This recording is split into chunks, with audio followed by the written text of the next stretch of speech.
Hello and welcome to another Royal Reviewer live pop-up chat.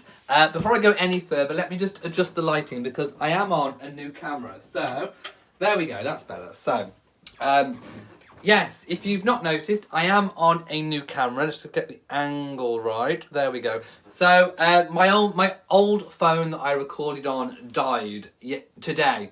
So I've had to go out and get a new one. So I am filming on a brand new iPhone 11 Pro. My goodness. And I wanted to bring you a video today. We're going to be talking about a few stories, but the main story we're going to be talking about and discussing is, of course, who is the hardest working royal of 2019. Now, these results have been compiled by not an official agency or news publication or the royal family themselves. This record has actually been compiled. It's the same person for decade after decade after decade. He is a royal fan, and he has basically looked at the court circular. Now, the court circular is an official document put out by the palace, so he's basing his results, his findings on official documents published by the palace. Anyone can see these, and it basically, if you're in the court circular, you are a working royal who has performed a royal duty in that day. So what he's done is he's looked at every single royal, every single working royal across every single day of 2019 and compiled them into a list of how many engagements has been undertaken. So the man in question is Tim O'Donovan, and I think it said that he is 87 years old, and he has been doing this literally for decades. So his figures are trusted because they are compiled from the official court circular. Now, I think it is important to discuss that these are just engagements that have been actually attended and included in the court circular. It does not represent how much time has been spent behind the scenes doing private visits, writing speeches, thinking up new initiatives. So it's slightly misrepresentative in terms of who is the hardest working royal, but it most certainly does say who has attended the most engagements of the year. So I think that is important to remember. So let's have a look, of course, who is up there in the list. I don't think it will be any mistake to know that the Prince of Wales has actually been the busiest member of the royal family. Usually Charles and Camilla Charles and Princess Anne, the Princess Royal, kind of battle it out for the top spot. But this year, the Prince of Wales does have it, so he has been officially the busiest member of the royal family on 521 engagements attended across the 12-month period. Like I say, it doesn't also take into account behind the scenes things, private visits, speech writing, and all the rest of it. So he is on 521 engagements. Princess Anne has narrowly been pipped on 506 engagements. Now, it may surprise you, it may not surprise you, but the Queen is actually third. So, as we know, the Queen has been, scaling back some of her patronages, and we do not blame her. I mean, absolutely, I don't think I know anybody who has blamed the Queen for scaling back. She is, of course, 93 years old, and hey, she deserves, if anyone deserves a scaling back, it's the Queen. But even so, she has still come out third on nearly 300 engagements. And that is actually ahead of the younger generation, which of course include the Cambridges and the Sussexes. So, well done, Your Majesty. I mean, still an absolute force, a force to be reckoned with. Now, with the Queen, obviously some of those official engagements will now be people coming to her in the palace or any royal residence that she's in. So it might not be that she's actually gone to the engagements, but you know, she will have attended or hosted different events that will have been in the court circular, and that has totalled nearly 300. In fourth place are the Duke and Duchess of Cambridge, and the Duke and Duchess of Cambridge. So the Duke of Cambridge comes in at 220 engagements, and the Duchess of Cambridge comes in at 126 engagements. Next is the Duke and Duchess of Sussex, Harry and Meghan. So Harry did 201 engagements, and Meghan has totalled 83 engagements. Next comes the Earl of Wessex on... Oh, actually, no, the Earl of Wessex on 308. So it's not actually being presented in order. So insert the Earl of Wessex, just above the Duke of Cambridge. No, just above the Queen, actually. Oh, no. Right, why aren't these in order? Anyway, the Earl of Wessex has done 308, so bump him up the list. The Duke of York, 274. Obviously, that was before he retired in the way that he has from royal life. And then obviously it goes down further with the other working royals, including the Queen's cousins. And yeah, so basically we have a huge spectrum of engagements and royal work that goes on. They are all incredibly hard-working royals, and like I say, these figures just represent, I suppose, what you actually see physically, what they actually go and do, official engagements, but it does not take into account all the work that goes on behind the scenes. Let me go to the chat room and see what people are saying about all of this, as soon as I'm able to find it. Here we go. Right, I'm logging in. It's coming up. I hope you've all made it. We have 159 people watching right now. Let me put it onto live chat and scroll across. Hello to everybody. Yes, I agree. They all work incredibly hard. But like I say, Princess Anne has just narrowly come in under Prince Charles. Southern Lady says, so it's based upon the number of engagements, not the impact of the engagements. I'm afraid this list, yes, it is just based on the number of engagements. And unfortunately, that is how, in terms of figures that the newspapers and everyone talks about, that is how it is tallied up. I agree. I mean, I've said at the top of this video, it is not representative of the impact of the work. And I think there is a bit of a shift in from the older generation to the younger generation. Of course, I mean the Cambridges and the Sussexes, in the way that it's less in terms of number of engagements, and that goes for the Cambridges and the Sussexes. But it's a bit more in depth and a bit more. It's more impactful. So I agree.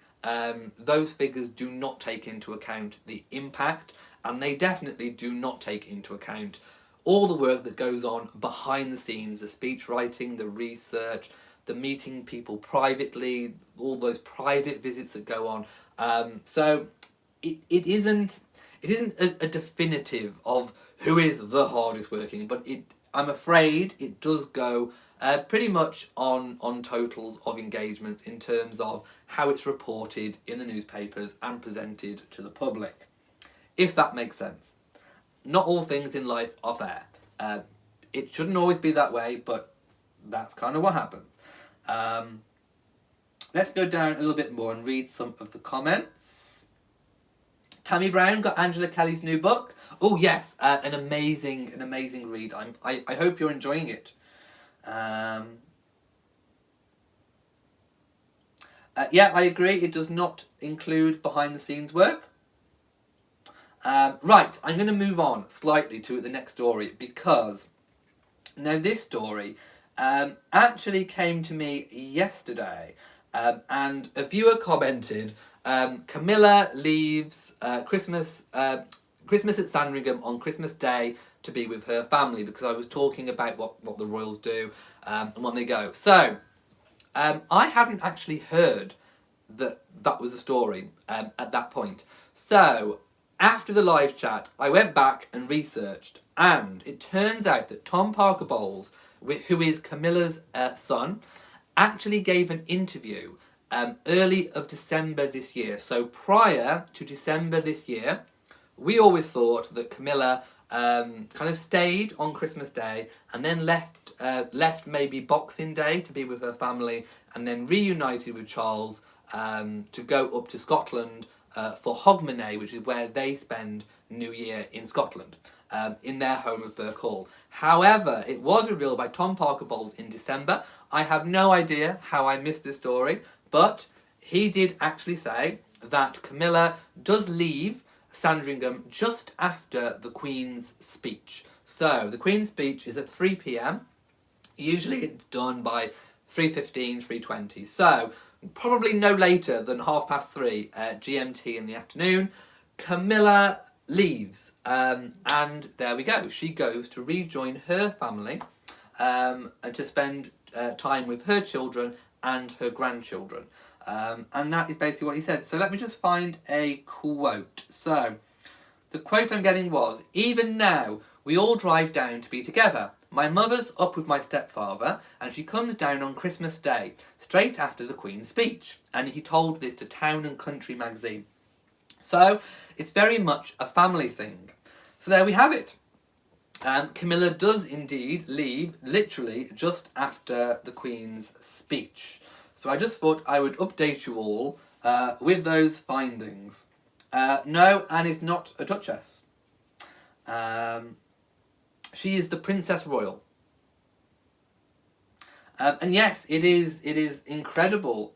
When you total up all of the amount of engagements that the royal family do every year in total, if you add everyone's up, it is an amazing amount of work. And of course, what you've got to remember is that everybody else is supporting the Queen. The Queen is the star, or rather, the monarch is the star. Everyone else is, yes, they are doing their own work on their own paths, but every other working royal, apart from the monarch, is supporting the crown. It's supporting the monarch, and that is, as a joint team effort, that is an incredible amount of work. And if you think about all of the impact that all of those visits, all of the things behind the scenes, all of the setting up of new organisations and charities and all the rest of it, just the sheer amount of really good, positive, impactful work that delivers to local communities in the UK and around the world, it is staggering, and I am so glad and proud that in the UK we do have the monarchy and everything that it stands for. Karine says, why are the men given dukes when they are prince but not women? Because it's unfair. Basically, I cannot give you another reason other than it is totally unfair. The system is outdated, but it's worked for thousands of years, and it is unfair. It probably could do with being updated. It doesn't necessarily reflect modern values, but then again, the monarchy never kind of has.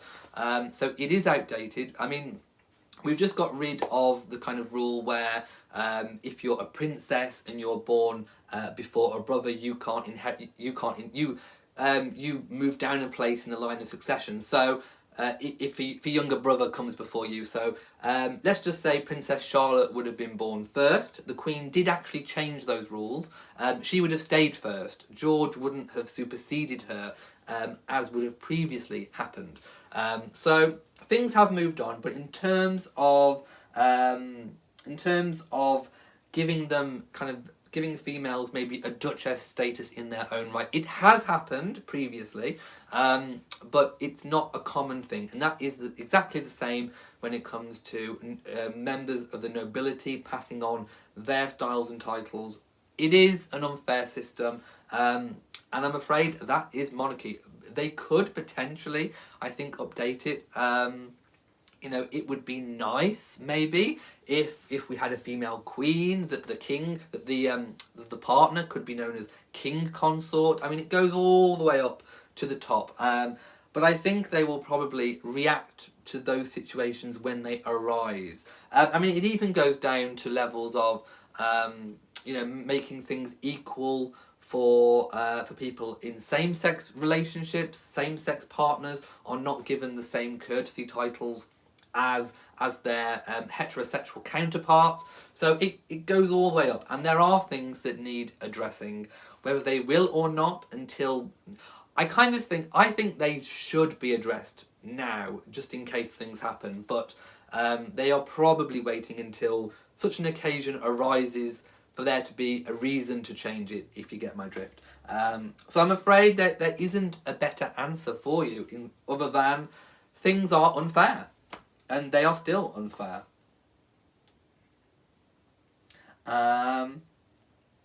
Sana says, interesting to know. It is, most definitely. So there we go. Right, I'm going to move on to another story. So I heard a story that locals... Oh, I have a donation. Aminata Jar has donated $48.99. Thank you so much. That's amazing. Thank you so much for contributing to the channel. Mwah to you. So I heard a story about, I think it must have been Christmas Eve or a couple of days prior to the Christmas Day Sandringham service. Prince William was spotted with George and Charlotte, giving them, I suppose, a bit of a dress rehearsal, it's been described as. So he did actually take them to the church to familiarise themselves with the church. I think they sort of practised walking, just so it wouldn't be a bit of a shock, which I think is really, really good, because I think it was Prince Edward, the Earl of Wessex, who actually commented that in years gone by, royal children were not actually kind of shown the ropes like you think they would be. He remembers the occasion, his first walkabout, where he didn't have any training, he didn't have a talk, he didn't have any practice, he was just kind of shoved out there. I think the Queen and the Duke of Edinburgh just literally walked ahead, and he was pretty much left to his own devices. It's almost like sink or swim, and that's how traditionally the royal family have approached kind of getting their children accustomed to royal duty. They just throw them in the deep end. But I think on this occasion, William has taken a bit more of a holistic approach, in terms of he's actually gone and shown them where they're going to be. He's told them that there's going to be crowds and photographers and all the rest of it, which is why I think we got such a glorious display from George and Charlotte on the day. So I just thought that was a really interesting story to show, I suppose. Janice says, what would happen if twins were born next in the line of succession? Would it go in order of birth? Yes, so if there were twins, basically the first one out would be the next in the line of succession, and then obviously the twin that came after the first would be below them. That's how it goes, I'm afraid. Yes, I love Prince George in his long trousers too. As far as I'm aware, the Queen is fine. She looked fine when she was leaving for church on Sunday. Liv Luna says, poor Edward, get on with it, I get. Yeah, that has been traditionally their answer. Just get on with it. Just no nonsense, no fuss, just get on with it. It's the no nonsense, no fuss approach. But I don't think that William has taken that approach with George and Charlotte. He has been a little bit more modern, I would say, with that. Janice says, thanks for the answer, everyone. Would be really sad if they were a minute apart. Yeah, I mean, and also if it was a caesarean birth, a C-section birth, basically, I suppose the doctor, the surgeon who is delivering the babies could technically be the kingmaker or the queenmaker, because depending on which baby they took from the womb first, could technically be, obviously, the next monarch. So, there you go. That's how it goes.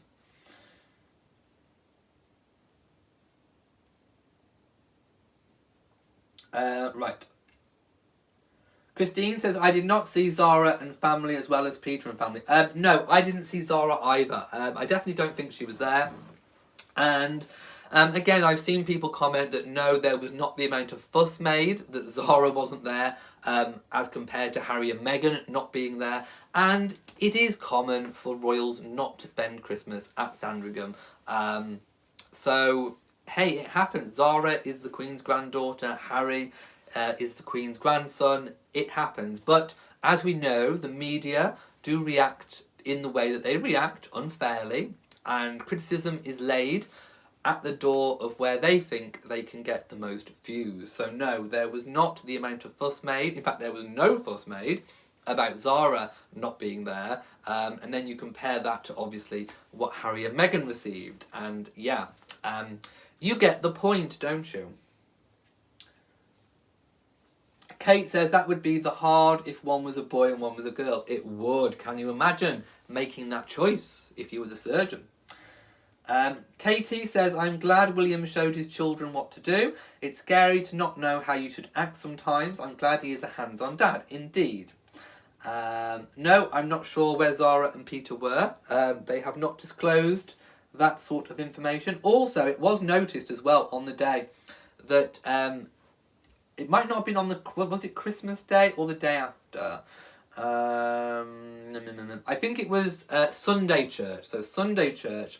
It was noticed, fashionistas spotted that Lady Louise was actually were kind of re-wearing, I suppose, one of her mother Sophie's Stella McCartney coats. So this again is a very expensive coat, so I'm not going to say the price, but it was one that Sophie was seen wearing to the Commonwealth Day service at Westminster Abbey. I think it was in March of last year. So it was a blue coat, and it is believed to be the same one. And Lady Louise is now wearing it and looks very good in it too. I mean, obviously, being the same size as your mom, you can wear and have access to all of her clothes. Yay! Win-win situation, I think, most definitely. Let's have a look. We don't know entirely where they were. I don't think so. And I'm afraid we don't have any upcoming Beatrice wedding details either. There we go. So, I'm going to leave it here now. It's late in the UK. Well, it's not late, but it's... what are we? It's getting close to 9 o'clock, and I've not had any food this evening. 9 p.m, I should say. So, I'm going to go. And I hope you've all enjoyed today's live chat. So if you have, please give it a big old thumbs up. Don't forget to share on social media, and also do hit that bell so that you know whenever I upload a new video. Also, please do subscribe to the channel. And I did a live chat earlier on Elliot's British Life, which is my second channel. So if you missed that and you want to know what went down, then do go and check out that vlog. So from me, until next time, mwah to you all, and goodbye.